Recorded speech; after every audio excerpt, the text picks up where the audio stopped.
मेला ground में 6.5 लाख की लागत से होगा समतलीकरण व ग्राउंड का निर्माण। विधायक की उपस्थिति में वार्ड के बुजुर्गों ने किया भूमि पूजन। इस अवसर पर विधायक राजश्री सिंह ने कहा कि कोरोना काल में विकास की गति रुक गई थी, लेकिन इस विपरीत परिस्थिति में भी सरकार ने अपने दायित्व को निभाया व कोरोना से जंग में काफी हद तक सफलता पाई है। उन्होंने कहा कि वर्ष 2020 जीवन रक्षा का वर्ष था, लेकिन वर्ष 2021 विकास का वर्ष है। उन्होंने कहा कि मुख्यमंत्री के नेतृत्व में आने वाले समय में हम सब मिलकर विधानसभा क्षेत्र में विकास की नई इबारत लिखेंगे। विधायक ने कहा कि सरकार सिर्फ योजनाएं नहीं बनाती, बल्कि उन योजनाओं को सफलतापूर्वक धरातल पर भी उतारेगी। मुख्यमंत्री शिवराज सिंह चौहान की सरकार आमजनों के दुख दर्द को भलीभांति जानती है। इसी आधार पर विकास योजनाएं बन रही है ताकि सरकार की योजनाओं का सीधा लाभ ग्रामीणों को मिले।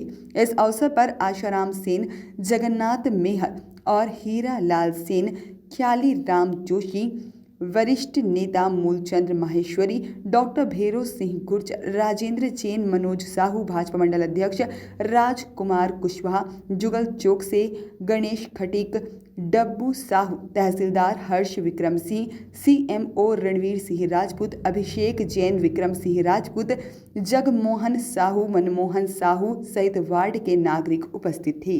पार्टी ने, हमारी भारतीय जनता पार्टी ने नारियल फोड़ने का आज जो एक भूमि पूजन के माध्यम से एक अभियान चलाया है, उसका मतलब है कि हम इतने सारे नारियल फोड़ते हैं, इसका मतलब है कि हम इतने सारे भूमि पूजन करते हैं। हमारी पार्टी जनता के लिए इतने काम करती है, इसीलिए तो हम नारियल फोड़ते हैं।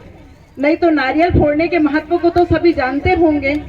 और मैं राष्ट्रीय रुद्र प्रताप सिंह इस मंच के माध्यम से आपको ये कहना चाहती हूँ कि जब मैं शमशाबाद में घुस रही थी, जब शमशाबाद में आ रही थी, तो एक बोरा नारियल लेके आई थी।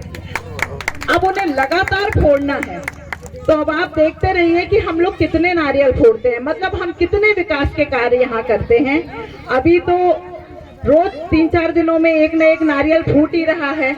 नारियल के महत्व को मेरे से पूर्व वक्ताओं ने आपको बताया ही होगा, और अब नारियल फूटते ही रहेंगे। अब आप देखते जाइए, ये यहाँ पर जो खेल मैदान का आज भूमि पूजन किया है, उसमें भी आप सबसे भूमि पूजन कराने का मेरा एक विशेष महत्व होता है। अगर आप लोग उसका भूमि पूजन स्वयं अपने हाथों से करते हैं, तो उसकी देखभाल भी आप लोग स्वयं ही करेंगे, और जब आप खुद उसकी देखभाल करेंगे तो वो चीज़ बहुत अच्छी बनेगी। और वो चीज़ हमारे लिए, वो जगह जब जो भी हम निर्मित करते हैं, तो अगर आप उसको अपनी देखभाल में बनाएंगे और आपके द्वारा निर्मित की हुई चीज़ है, आपने उसका भूमि पूजन किया है, तो आप उसकी रक्षा भी करेंगे। इस महत्व को लेके मेरा सोच होता है कि आप सभी उसको देखभाल करें, आप ही भूमि पूजन करें और आप ही उसकी रक्षा करें। उसकी गुणवत्ता को भी ध्यान में रखें कि सिर्फ भूमि पूजन करने के बाद उसे भूल ना जाएं। यहाँ पर जहाँ तक भी मेरी आवाज पहुँच रही है, लोग बात, आसपास के लोग भी इस घरों के सुन रहे होंगे, वो इस बात का ख्याल रखें। वॉइस ऑफ राइट्स के लिए शमशाबाद से अभिषेक जैन की रिपोर्ट।